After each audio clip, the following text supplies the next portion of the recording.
Alright, part 2, 2010 Chevy Traverse airbag. We've had the battery off, sitting for a while. We're going to go back to that side sensor, impact sensor.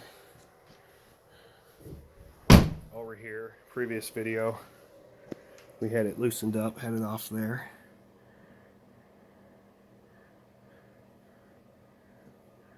So we'll get the cannon plug off it.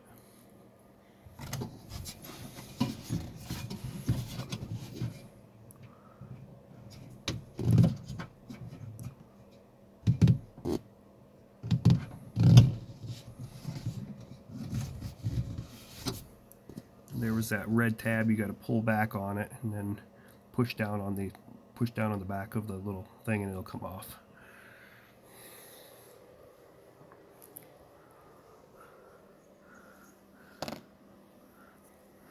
There's that sensor again. Same part number as the ones on the front, so you can get them, you know, those are easier to get to than the door. So if you're getting them off something else to try to check them for troubleshooting or anything else, you can grab them off there. So we said we had an open loop. This connector over here, I pulled it off and a bunch of water came out of it, so I thought maybe that was a problem. Cleaned it, but that didn't cure it. It has this back shell you can like pop off. I plugged it back in just for we could check something. Pulls out. This usually, once that front shell comes off, you can see the wires in the back. If you don't have that completely disassembled, you can just this will just come off. You know, use the little lever thing to get it off there. So we can go out here. Everybody, you know, if you're messing around with this stuff, you probably have some mechanical knowledge on how to use a multimeter. So we got it on the beeper setting, which is cool to find which wire we're looking for, and then I always flip it back over to the regular multimeter setting to get the correct ohms, because like right now you can see it's like kilo ohms, but that's just my preference. You can just find with the beeper. So we'll get in here, check both these wires. We'll start out with the white and black wire. Don't want to jam this in there real hard, the little tiny probe, and mess up the cannon plug. So come over here and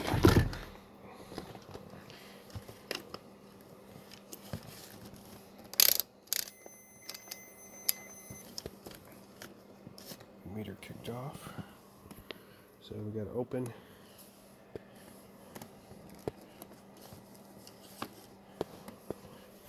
Open loop.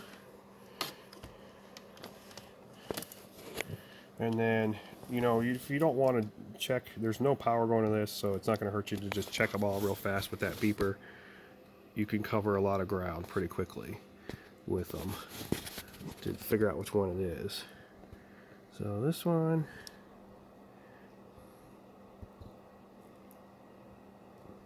nothing, keep, you can see, kind of see the metal contacts. Nothing, bam, don't have a wire print out, nothing. It's not too many. So there we go, look at that one. We got continuity on one of the wires, the black and white wire. So most of the time when they wire, they're going to put something probably right next to it. That's probably where the other one's going to be at.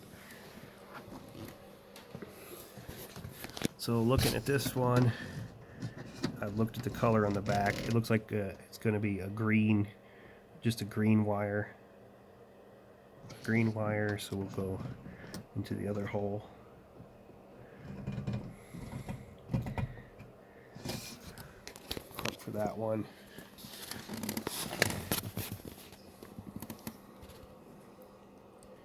Bam, bam, bam. I'm kind of half pretending to check all these because I kind of know already where it's at. So, alright, we checked them all, no beeps.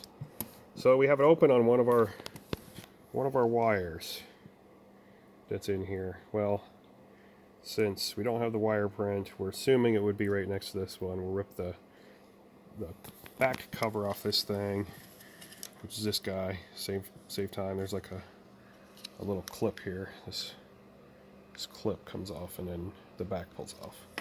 So pull the back off here. And looking, oh, there's our white and black stripe, and right next to it's the green, the one we're hunting for. So we were on the correct one, right next to it. So we got an open. Pull this guy down. Nothing here. This thing flexes a lot with the door. Pull this boot out. Pull this boot out. Pull this sleeve up. Pull it up.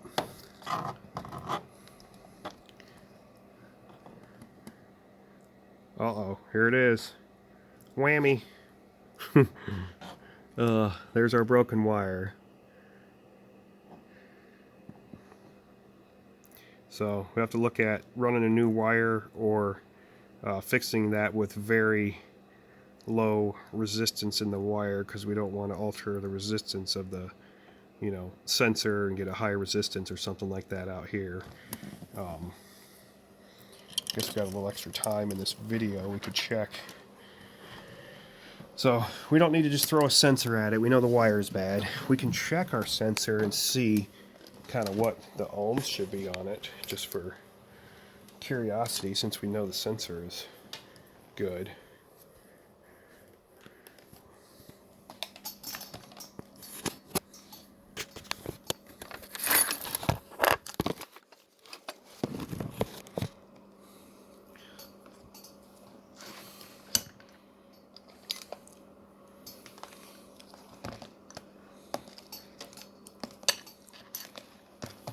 And I'm by no means a professional filmer or anything like that. I'm just putting something back out there because I had a hard time collecting the resources to get this figured out, where the sensor was. So we'll just check the 2 pins.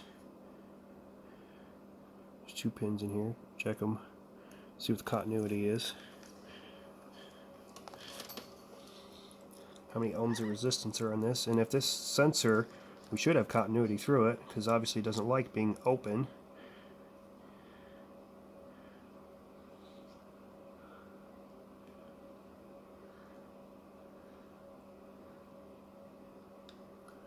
So 196.8 kilo ohms. So that's a pretty high resistance for this sensor.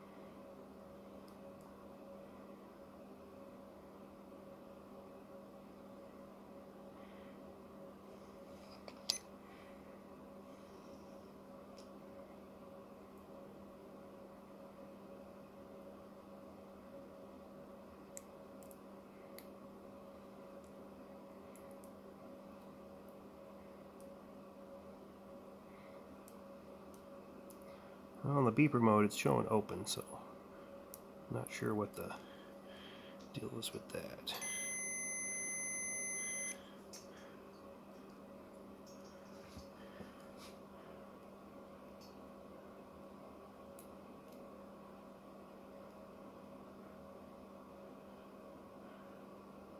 Well, maybe it powers it up and does something else, but oh well. Sensor resistance is probably another subject to be looked at, determine if one's bad or good. So I'm gonna fix that wire and put this thing back together and clear the message with that machine. Later, Tater.